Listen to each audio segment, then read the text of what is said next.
The 2022 NASCAR season has been nothing short of a roller coaster. In this crazy year of racing, fans have lived some of the sport's best and worst days.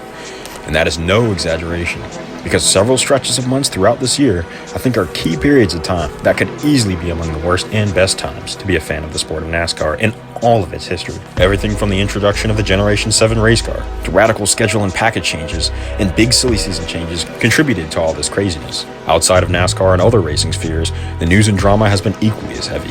It's all made this year a very interesting one, at the very least, to be a racing fan. So, to cap off one of the most influential and important seasons in NASCAR's history, I'm going to rank the top 25 moments, along with how each either negatively or positively impacted the sport. As for what qualifies as a moment, it could be anything from a race finish to an announcement to an entire race. And so, without further ado, let's start with number 25. Noah Gragson switching out with Ty Dillon at Petty GMS. After a career-best Xfinity Series run and covering for Bowman this year, Noah Gragson is finally moving up to full-time Cup competition. Though Gragson's rough image and the King's clean-cut image is admittedly an odd pairing, I think that it keeps him within the Chevrolet and Hendrick system, and gives him a chance to be competitive, as Petty GMS has shown great flashes this year. I think Gragson will also do well mentored by the trio of the King, Eric Jones, and Petty's new co-owner, Jimmy Johnson. This is a huge positive for the sport because it significantly increases the amount of competitive cars in the field. Nothing against Ty Dillon, but him moving to Spire Motorsports, I really don't have much to say about him. But it's just that Spire is probably about where he should be, if not back in Xfinity Series, where he could probably win races, realistically at this point. Now for moment number 24. Logano dumps Byron at Darlington. And this is a neutral moment because it's heavily subjective. Even if a large portion of the fan base don't like Joey Logano, and especially the move that he pulled here, it's still up to interpretation. For one, he did what he had to win, as he often does. And if the cars were switched, probably most people would cheer, at least I think so. I know I would, as a William Byron fan, so I'm a little bit biased. But still, it is a neutral moment in my opinion. Joey also won driving the throwback paint scheme that goes all the way back to his go-karting days as a little kid. On the other hand, Byron was driving Firestorm, one of the most famous paint schemes in NASCAR history, bringing the DuPont Flames back in flying colors. And it was given a huge shunt into the wall. A huge shunt, not a little one, not a bump and run, not a rattle your cage. No, it was a huge, massive shunt that took him out of contention. I think he finished in like 5th or something, I don't know. But definitely not where he deserved to be. Logano sent Byron into the shadow realm. And I think it says something about driver etiquette today and the evolving aggressiveness of today's generation of wealthy, affluent, dishonest, and quite unapologetic drivers, especially since Logano could have easily passed Byron with a speed. Ty Gibbs then adds a nice cherry on top to that stinky pie. But still, it's subjective, and it has some positive aspects because it gets people talking.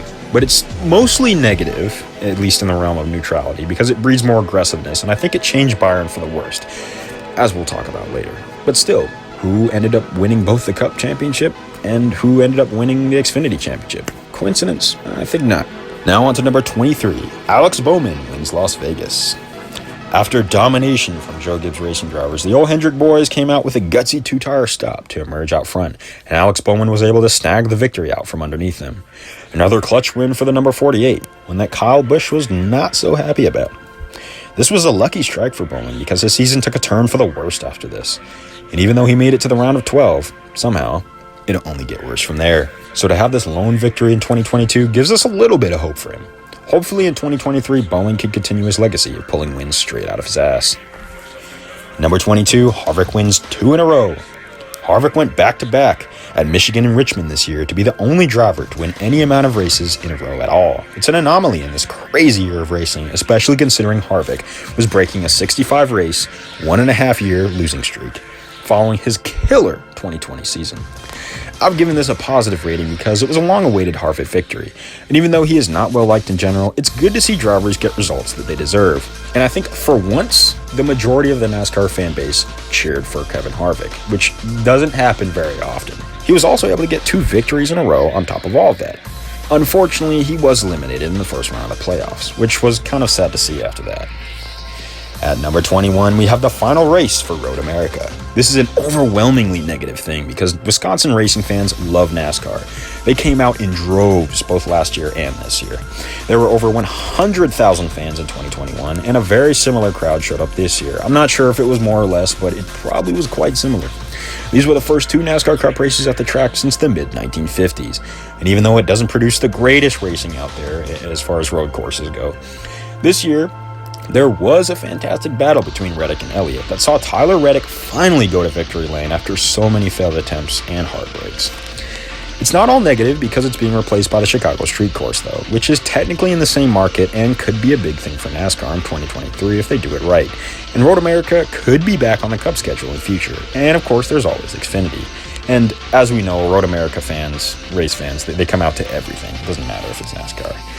Even though I think, as we can tell, they definitely prefer it. But still, they love anything that races there. But in general, it is a big slap in the face for the track's loyal fans, and it's all for a very, very risky business venture. So I think it's still in the negative zone. At number 20, we have Auto Club, all the way back in late February, the second race of the year. This one was an absolute banger. It was the first time the racing potential of the next-gen cars were revealed, and it was probably one of the best races in Auto Club's short history. It featured Kyle Larson pulling a late block on Elliott and grabbing his first win of the year, as well as several drivers that usually didn't run up front in the Gen 6 getting some quality TV time, such as Daniel Suarez, Ricky Stenhouse, and Eric Jones. I think this race really set the tone for the high quality of racing seen on intermediates this year, and was a sign of good things to come, even if the finish was a little bit controversial. With number 19, we move into the teens, and this would be the finish to the All-Star race at Texas. Only adding to Texas's reputation for being NASCAR's worst track is a forced contractually obligated All-Star race on the worst, most cursed racing service in stock car racing, if not in all of motorsports. And this race was no exception. Following an altogether boring race, Ryan Blaney had put on a dominating performance and was leading on the very last lap, when Recky Spinhouse Jr. barely tagged the wall, and of course race control had to pull out a caution. Except it was right before Blaney crossed the line, and I mean mere seconds before. And per All-Star race rules for this year, the race must end on a green flag. But wait, it gets worse. Blaney already had his window net down because he thought he won, and you can't race without the window net down, you'll be disqualified. Unfortunately, the window nets are almost impossible to get up from inside the car, so Blaney jerry-rigs the window net because he's not given a chance to come down pit road to fix it. Then, Blaney ends up winning the race anyways. Deservedly so. But if he didn't, I think this race would leave an even worse taste in fans' mouths. But it's already bad enough anyways. For one, Ricky Stenhouse's incident was not worthy of a caution in any other circumstance. And I know you can say, it's the All-Star race, it doesn't matter.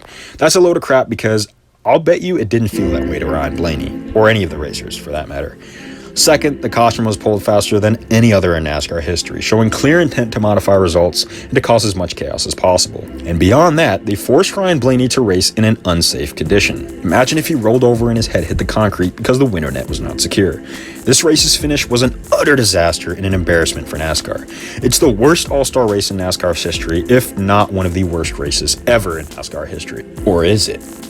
Because we still have the next Texas race this year. We'll be talking about that later. But anyways, this is an overwhelming negative. Luckily though, the event will be held at North Wilkesboro next year, which was exactly what this race needed to be revitalized from the dark, deep pit it had fallen into.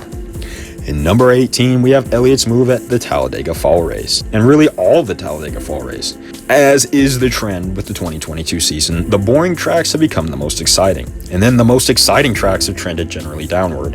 And one of the cleanest races all year was Talladega of all things. This Talladega Fall Race, where Elliott made one of the gutsiest moves all year to win, was one of the most beautiful and amazing things to watch in a long time. It's definitely one of the best Talladega races in many years. How far out is too far out as we see the 9 of Chase Elliott slide to that outside line. He's going to try to take the lead with a little help from the 43. They're going to have a good run here to the outside, but there's 3 cars lined up. It shows that modern superspeedway racing can be great. Okay, apart from one big crash early on in stage 1, this was a nearly flawless race. It'll definitely go down as one of Talladega's best, at least within the past 10 years. As for Elliott's move, he continues a trend that he started at Dover, also making a highlight-worthy move for the victory there. Because of how good this race was, it's an overwhelming positive. Though I think that this was a fluke and we may not see another race like this for a long, long time. And it probably only happened because the drivers were so scared about the new car's safety concerns. And number 17 is that Jones boy, Eric Jones, winning the Southern 500. This was also 55 years to the day after Richard Petty won the Southern 500 himself. Darlington is a track heavily associated with the Petty name. And to see the number 43 back in victory lane to see them back in victory lane, period, was amazing. Erik Jones and the Gen 7 car have allowed the number 43 to be relevant again in NASCAR for the first time in like 30 years, and it was only a matter of time until he won. The finish also featured a very gentlemanly battle with Denny Hamlin, fittingly a JGR driver of all things. Remember, it's Erik Jones here. Here, Hamlin raced Jones with respect, much in contrast with Joey Logano early in the season with Byron. Hamlin gained a lot of respect from me that day with that in mind. Also, this win is, I believe, a pretty big positive for the sport, I think. It is subjective, but I don't think it's a long shot to say that most of the fan base was pretty happy to see it. It was also part of a very odd part of the year where non-playoff drivers swept the first round, which is the first time that's ever happened. I mean, maybe one non-playoff driver wins every year. It's not a very common occurrence, so it's just very interesting to see that, and it's definitely worth noting. In the number 16 spot, we have Kurt Busch's retirement, and by extension, the concussion he sustained, along with Alex Bowman's as well. This is an overwhelming negative for the sport. Kurt Busch was the Cup Series' longest-running full-time driver, and the very last to have competed against Dale Earnhardt Sr. He's NASCAR's lovable underdog, who've gone from being the 2004 champion to one of the most hated drivers of all time, to now, today, a very lighthearted veteran. As he's won 1 or 2 races a year for the past few, Kurt Busch has remained competitive, winning at 2022's first Kansas race, all the way up until this very season. And now seeing him have to hang it up following a nasty divorce while still being able to run well and with tears in his eyes is not fun to watch at all. Focus on my health towards being cleared. I'll be stepping away from full-time NASCAR Cup Series competition in 2023. My long-term health is priority number 1. You think that Kurt could go as... Hang on to it. Hard into the wall. The good things from this is that Kurt Busch may still run part-time and will be a part of 2311 for years to come. And beyond that, this did expose key safety concerns about the Gen 7 cars that are going to be addressed before the 2023 season, which I don't think without Kurt Busch's sacrifice, I don't think would have been found out as fast, or at least acted on as effectively.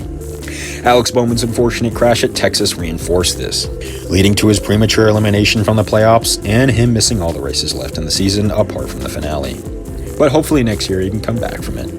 For number 15, we have Daniel Suarez's victory at Sonoma. This was a tremendous win for Suarez and the industry at large. He won in front of his people and his family and lifted a tremendous weight off of his shoulders. He'd officially gone from eating Frosted Flakes for all 3 meals of the day to being a through-and-through NASCAR bust, to a NASCAR Cup Series winner and a potential championship threat. Unfortunately, he was eliminated after a loss of power steering at the roll, which was heartbreaking to watch, but he remained competitive, and I do believe he can win next year again, because I think Trackhouse will only be getting better, looking at how Ross Chastain did coming to the end of the season, of course. In the number 14 spot is all of the Texas Fall Race. Thank God Texas will have only one date next year, because good God, not even the next gen car could save Texas.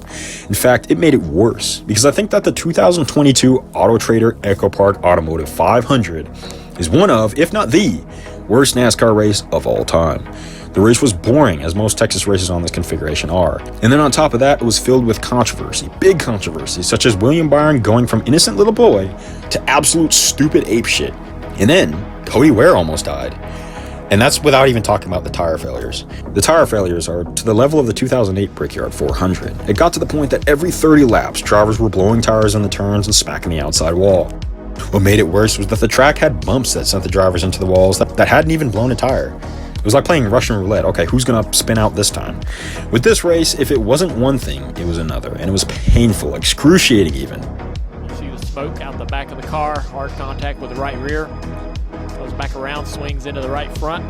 Get into the playoffs and up into the wall. The 4 blew a right rear tire. Hold it, hold the brake, hold the brake, hold the brake. While leading Kevin Harvick into the wall. Stay up there if you can. Stay up there. Coming at Kevin. He slides down the track. Are you okay? The only good thing out of this was that Tyler Reddick got his 3rd win of the year and continued the streak of non-playoff drivers winning races within the playoffs. Unfortunately, it was one race too late for him, and he had to cross the finish line with his tail between his legs for fear of a tire blowing out at any second without warning. This race was part of a few months that might be among some of NASCAR's darkest days, which shows just how drastic the ups and downs were this year. Number 13 is the 2022 Coke 600, the longest race of the year, part of Motorsports Christmas, on the same day as the Indy 500 and the Formula 1 Monaco GP. But I think for once, of all three of those races, NASCAR put on the best show. The Coke 600 is one of NASCAR's most heralded and respected traditions. It's also usually a snooze fest, and mostly defined by one or two drivers dominating the entire day. But with the amazing racetrack that is Charlotte, combined with the great intermediate racing produced by the Gen 7, one of the greatest Coke 600s of all time was run on May 28th.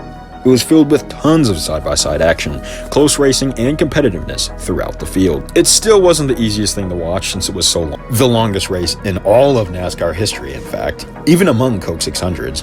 But at least we stayed entertained through it all. Not to mention one of the craziest flips in the past few years happened in this race, with Chris Buescher taking a major tumble through the infield. Denny Hamlin ended up winning this one, which means he has won the Daytona 500, Southern 500, and Coke 600. Unfortunately, he was never able to get that Brickyard 400, but he's got the Triple Crown jewels. This race was an absolute positive for NASCAR, and I can't wait for next year's. Now, going from one of the best races in NASCAR history to another one of the worst.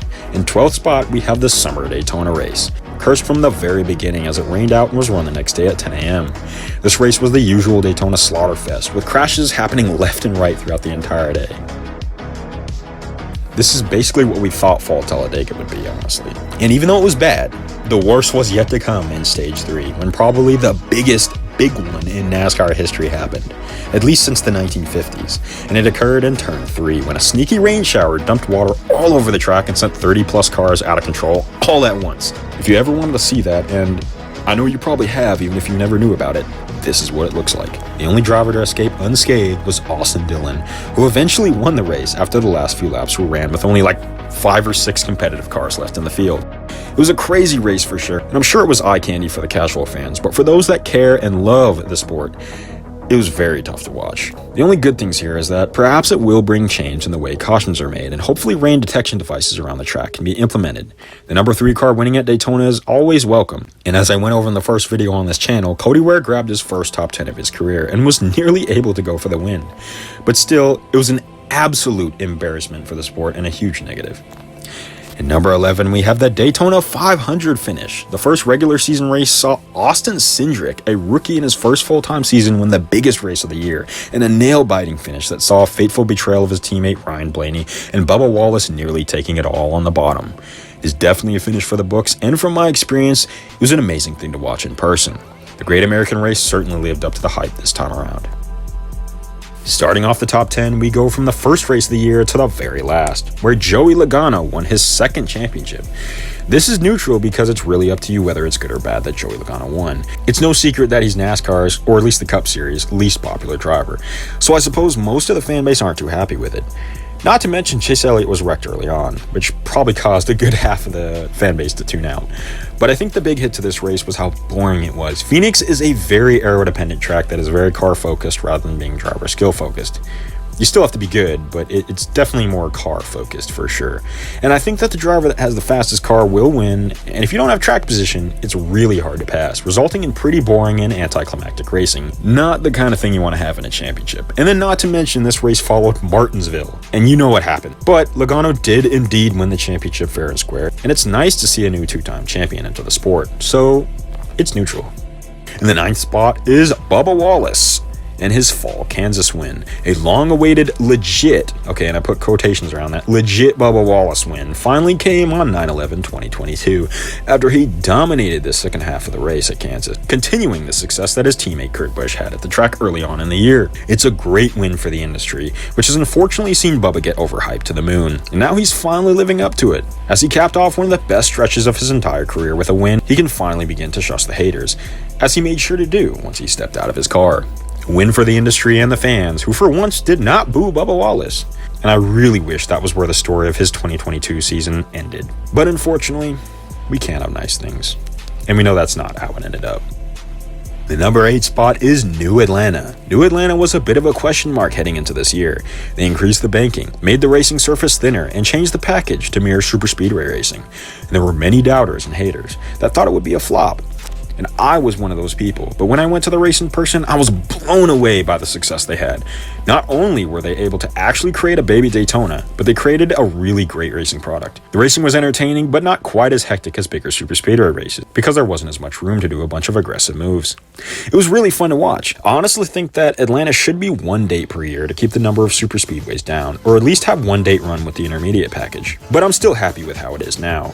William Byron won the first race of the year, and Chase Elliott finally grabbed a home state win in the summer race. All in all, Atlanta had a great run in 2022, and I'm really looking forward to going in 2023, when the summer race will in fact be a night race. A big positive for the sport all around, as long as the schedule does not become oversaturated with tiny little super speedways. The number 7 spot is the Bristol Dirt Finish, which saw Tyler Reddick find another way to lose a race, as Chase Briscoe dive-bombed him like an idiot. A heartbreaking loss, but at least we got to see Kyle Busch win, which we'd learn later would be his only win of the year, and the last with the M&M's Mars sponsor. And his 60th victory, another milestone, as he creeps further toward Dale Earnhardt Sr.'s 76 wins. This is neutral though, because it's quite subjective, especially considering how Kyle Busch is both universally loved and hated. For number 6, we have the Coda Finish, which featured one of the greatest battles ever seen in NASCAR history, at least in stock car road course racing.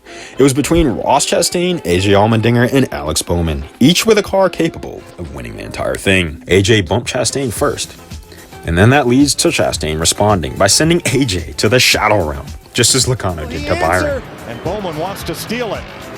Oh, he'll get the chance. Bowman's under him. Oh my God. Chastain's gonna have to move them both. You're gonna have to move them both. Oh, he is. Oh!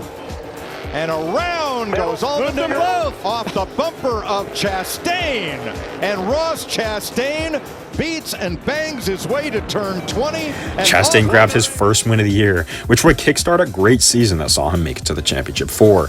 Definitely a finish worthy of the highlight reels for decades to come. And the number 5 spot is the announcement of new tracks on the schedule for next year. Specifically, the Chicago Street Course in North Wilkesboro. This is mostly positive because this is great exposure for the sport, considering that people have wanted North Wilkesboro back since it was taken off the schedule nearly 30 years ago. Now it gets to dump Texas to become the All-Star race, which is ironic considering Wilkesboro was originally dumped for Texas in the 1990s. The Chicago Street Course could potentially be a W for NASCAR as well. A Formula One style main season points race that will be run in the downtown Chicago area will definitely cause a stir and could kickstart a NASCAR street race tradition. But I'm keeping this neutral until next year because who knows how it will go. It could be a disaster and a waste of money. Only time will tell. And 4th is the infamous Bubba Wallace and Kyle Larson fistfight at the year's second Las Vegas race. I mean, both of them had a great car, but after Larson crowded Bubba up into the wall, keyword crowded, he never actually touched him. Bubba came down and committed a sin in stock car racing. He intentionally right-reared Larson during green flag racing at full speed, on a pretty big racetrack at that. Sliding up the racetrack.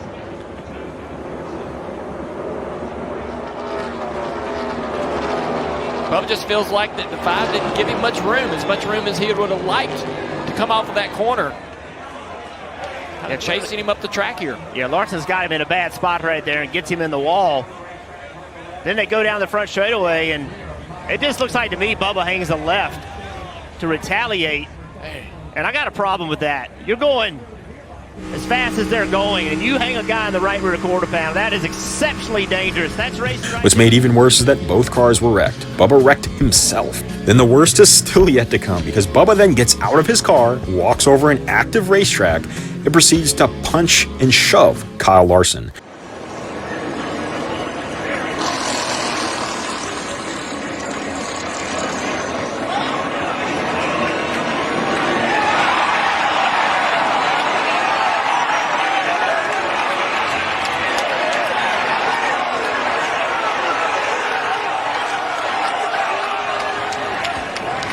So on top of what could have been vehicular manslaughter, or at least a concussion, he ends his own day for his own team and then proceeds to add insult to injury by physically assaulting Kyle Larson, who really doesn't do much but just put his hands up to defend himself. He doesn't really punch him back. It's a really bad look that definitely deserves to be criticized. Unfortunately, people do go a bit farther than that and bring in politics, primarily Bubba Wallace's not so forgettable history from the last few years with the noose and all that. And of all people, it's Kyle Larson he's seen fighting with. I know deep down I'm not a racist. I said a racist word, and I can fully understand why people would label me a racist. Larson's going to clear him. Kyle Larson. Now, let me just say, shame on all these people that don't care about NASCAR and have never watched anything more than a single Daytona 500 or something, who came out of the woodworks to bash Bubba. Shame, because he doesn't deserve it. And it hurts to see the season be defined in the eyes of so many people by this. And not his win at Kansas and all the work he's put in this year to be better and to be an actual competitive driver worthy of the hype. But what he does deserve, I will admit, is heavy criticism, especially from people in the racing industry and fans, and that's what he got. He was also suspended for a race. This is the first time a driver has been suspended since, I think, Matt Kenseth in 2015. It deserved a suspension for sure. And this whole mess was a massive L for NASCAR in the public eye, who is constantly getting in the news for the wrong crap. Moving into the top 3, the number 3 spot is the Busch Clash. Technically the first race of the year, even though it's not for points, this event was history in the making. They paved an extremely small quarter-mile bull ring within the Los Angeles Memorial Coliseum, the same place that has hosted the Olympics, several Super Bowls, stadium super truck races, and many, many concerts and other events. This event had it all: Tony Stewart in the booth, good racing, and even an Ice Cube concert. Joey Logano won this event, which is funny considering that he won both the first and last races of the year. And hopefully next year will be even better, now that there's not a part shortage.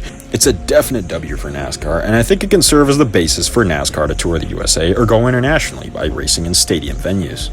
In the fated number 2 spot is a neutral event, though I think some would consider it negative. It's Kyle Busch leaving Joe Gibbs Racing for Richard Childress to drive the number 8 Chevrolet in 2023, while Tyler Reddick coldly betrays Childress to move over into the 45 car. It's one of the biggest NASCAR silly season movements since Dale Earnhardt Jr. moving to Hendrick. You could even argue it to be even bigger because Kyle Busch is actually a good race car driver. Just kidding. I'm just kidding. Don't kill me. Don't kill me. But seriously though, this is huge news. RCR losing Reddick is also pretty big because he's a generational talent. Bringing RCR up from the pit of despair, that's Austin Dillon's bland driving style. Tyler, I appreciate you joining our availability, man, but I think you might be on the wrong... You might have entered the wrong media availability session. Yeah, I don't think that he did. I'd like to announce to the media that today I would like to formally announce Tyler Reddick is part of a future member of the 2311 and Toyota Racing family. Reddick grabbed 3 of RCR's 4 wins in 2022, and it's a huge L to swap this young and up-and-coming star for an aging driver whose career is slowly trending downward. But I still have hope for Kyle Busch. I think he'll be a threat to finally win the Daytona 500 with Dale Earnhardt's team and colors. I think he could win it after many years of trying and many years of frustration. Definitely a story to keep following as next year fast approaches. Now before the number 1 spot, which most hardcore fans already know, let's quickly sort through the wide array of honorable mentions that this year has provided, ordered by the date in which they happened.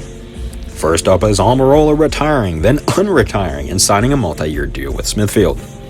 RFK sweeping the duels was a great start to the year for them. Unfortunately, they came up short, especially Brad Keselowski, who I had high hopes for. But oh well, on to next year. The wonderful Richmond strategy race that offered a great change of pace. Martinsville and Bristol being terrible this year, once again proving how odd the season was, with the best tracks becoming the worst and vice versa, except Texas. Texas still sucked. Hopefully next year is better though. Chastain won the Spring Talladega race, not because of what he did, but because of what he didn't do. The first corner of the Indy Road Course. Terrible debacle. I don't think I need to say anything more. Race for the Championship premiered, a really, really good show that provides a surprisingly insightful look into NASCAR. It's a great show that's sadly only on USA and deserves to be seen on a major streaming platform and get loads more attention. But unfortunately, I think that's too much to ask for with NASCAR. The wins record was tied at 19 winners a season, now tied with 2001. Unfortunately, we did not break the record, but we came close, and this would definitely make the top 25 if we did. Kyle Larson, just barely eliminated at the Roval, resulted in what would be one of NASCAR's most infamous missing rings for years to come. This was only made worse with his domination at Miami. NASCAR Rivals being released, which, as far as I've heard, is actually a really good game, unlike the embarrassment that is NASCAR 21 Ignition. Truex Jr.'s odd pit road spin that potentially cost him the win at Miami, and also cost us the season wins record. Jimmy Johnson joins Petty GMS and announces that he'll run Cup races next year, including the Daytona 500. And for the final honorable mention, be the last NASCAR record to be broken for many, many years. Now, for the long-awaited number 1 moment of 2022, to nobody's surprise, it's a thing no NASCAR fan can escape. It's Ross Chastain's Hail Melon at the Martinsville Fall Race. It was a last-ditch effort that saw Ross Chastain make up all the points he needed to make it to the championship for the first time in his career. He took his hands off the wheel, pinned the throttle, and hung on for dear life, and came out a legend. 2-point favorite to get in as the championship 4. Bell out of turn 4. He's gonna do it. He's won his way into the championship. Let's go get us a championship. And the fight for the point, right at the line. The one of Chastain past Hamlin. It was a video game move off into turn 3. He put the car against the wall wide open all the way around turn 3 and 4. Chastain, Elliott, Bell, and Logano are going to fight for a championship in Phoenix. Take a look at what he did. I have never seen anything like that before. This is without a doubt the greatest moment from this year, but it very well may be from the past decade, if not in all of NASCAR history, as David Land likes to say it. It'll be in highlight reels for decades and decades, and will be a defining moment of the strong and dependable Gen 7 cars, and NASCAR as a whole, despite their flaws. It's a move that will be closely studied as NASCAR determines what action to make when it comes to the rulebook and regulations. This is an overwhelming positive for NASCAR because it got the organization within the media for something good, something that happened on the racetrack and not something related to politics, a near-death crash, or a fistfight on live television, or something that happened off the racetrack. Lucky for NASCAR, this is the last thing the masses will hear about from them in 2022. And that just about does it. Those are the top 25 moments that the 2022 NASCAR season gave us. I think that this is one of the most influential seasons in NASCAR history. I wouldn't say that it's one of the best or one of the worst, but you can make a case for either, honestly. And at the very least, it's one of the most influential. And it shows good things to come for NASCAR, if they make the right decisions, which it looks like in some ways they are. They're giving things that some of the older fans want, while also encouraging things that attracts new fans. They just need to improve on the many problems that have come to light this year. Crumple zones, tires, short track package, rain detection, wall riding. It's all very interesting stuff that will impact the sport for years to come. And hopefully, by the time the Gen 7 is reaching the end of its life cycle, NASCAR racing will be some of the best the world has ever seen. But who knows, I'm just going to be cautiously optimistic for now. So until next year, we just have to make it through Joey Logano's brutally long championship offseason. But anyways, it's been good. This is the hot dog for the Hoffle, signing off until next time.